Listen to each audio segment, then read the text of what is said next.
कब तक तवक्को रखते हैं कि ये बेल के ऊपर पेशरफ्त हो जाएगी? ये आपको अब बेल के लिए अप्लाई किया हुआ है, अब ये कोर्ट ने फैसला करना है। जिस तरह कोर्ट ने बाकी भी पीटीआई के कुछ लीडरान को बेल दी है, तो उसमें ये उम्मीद करते हैं कि परवेज़ लाई साहब को भी बेल मिल जाए और वो जल्द बाहर आ जाएं। जहाँ बात है मोने साहब की, तो वो तो मेरा नहीं ख्याल कि पीटीआई छोड़ना चाह रहे हैं शायद। मुन्ना साहब पीटीआई में रहेंगे, ये तीसरी मुलाकात, दूसरी मुलाकात में भी ये इशू सामने आया था, और तीसरी में तो मेरे ख्याल में हतमी तौर पर यही है कि परवेज साहब दोबारा शुजात साहब के साथ बैठे होंगे, लेकिन मुन्नस जो है वो पीटीआई के साथ ही रहेंगे। बिल्कुल सही कह रहे हैं आप, इसी तरह ही है।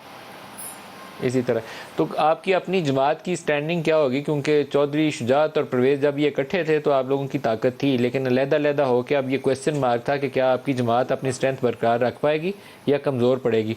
तो परवेज़ साहब अगर वापस आते हैं तो आप पंजाब में क्या बेहतर परफॉर्म कर पाएंगे?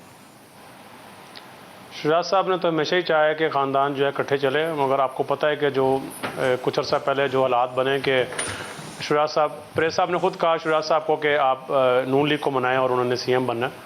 तो फिर आपको पता ही है क्या हुआ था कि सारा कुछ फाइनल हो गया हुआ था, और कुछ ही घंटे बाद परवेज़ साहब और मोने साहब जो है बनिंगाला चला गए, और वहाँ पर उन्होंने सीएमशिप पीटीआई की जो एक्सेप्ट कर ली थी। हालांकि अगर उस टाइम बात सुन ली होती शुजात साहब की, तो अभी भी आज भी परवेज़ साहब सीएम होते और ऊपर शहबाज शरीफ साहब जिस तरह अभी हैं प्राइम मिनिस्टर होते।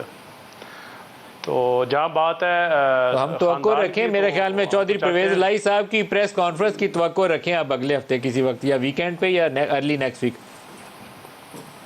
दूसरी आप जो बात कर रहे हैं ना पार्टी के हवाले से, वो मैं क्लियर करना चाहता हूँ। तो जहाँ बात है मोने साहब की, उन्होंने तो 1.5 साल पहले ही कह दिया था शुजात साहब को कि बेहतर है कि सियासत अपनी अपनी हो। हाँ, ये तो अब फ़र्क आ जाएगा। असल में जो दोनों भाइयों के दरमियान में एक मामला चल रहा था, हैं तो कज़न ही, लेकिन वो सारी उम्र सियासी मामलात में बहुत इकट्ठे कुर्बत के साथ चले हैं, वो शायद बच्चों के अंदर वो कुर्बत अब बरकरार ना रह पाए। ये चलता है बहुत सारे सियासी ख़ानदानों के अंदर, तो आपके साथ भी कोई अनहोनी नहीं है। मुन्ना से अपनी सियासी मफादात देखेगा, आप अपने सियासी फ़ायदा देखेंगे। इसी तरह ही, बिल्कुल इसी तरह ही है। अब मोने साहब ने और मैंने ऑन ग्राउंड जो पॉलिटिक्स है वो उन्होंने 2002 में शुरू की थी, मैंने भी 2002 में शुरू की। अब मैं उस डिटेल में नहीं जाना चाहूँगा। तो बाकी जो है इसी तरह ही है। बेहतर है कि जिस तरह डिसाइड हुआ था 1.5 साल पहले के ख़ानदान इकट्ठे चले मगर सियासत अपनी अपनी, तो हम ये समझते हैं कि ये ज़्यादा बेहतर रहेगा इस तरह।